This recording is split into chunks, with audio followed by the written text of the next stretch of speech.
Good morning. Welcome again to Morning Devotions. Thank you again so much for our time together. I want to take you back to the book of Judges, to one of those places that I have question marks in my Bible.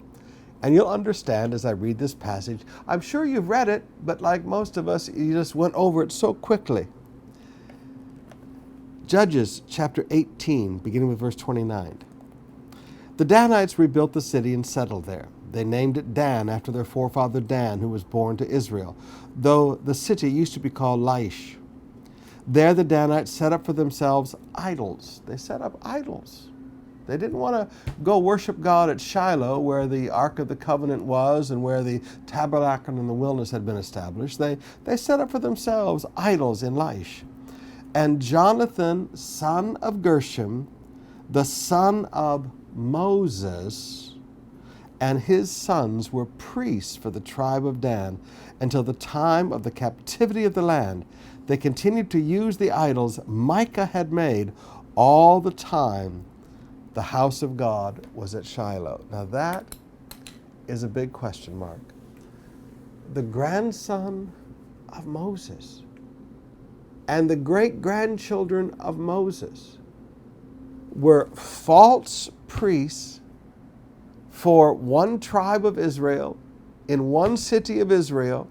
They set up their own little religion that they were the priests of and led an entire tribe into idol worship. The grandson of Moses and the great-grandsons of Moses.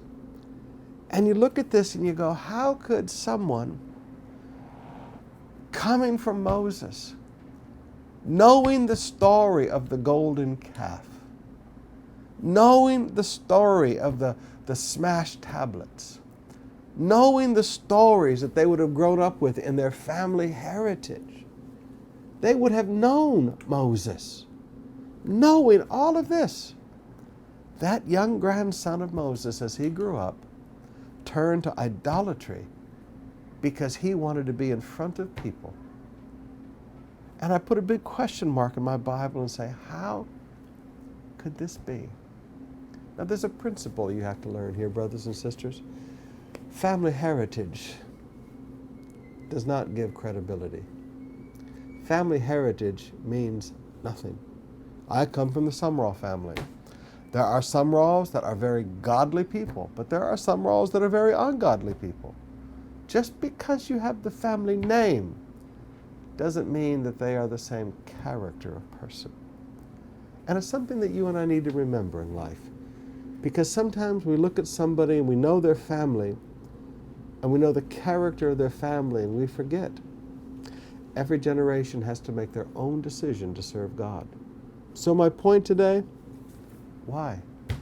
What in the world happened that the grandson of Moses, as he grew up, turned away from the living God and turned to being a false priest of idols and lead his whole family into idolatry?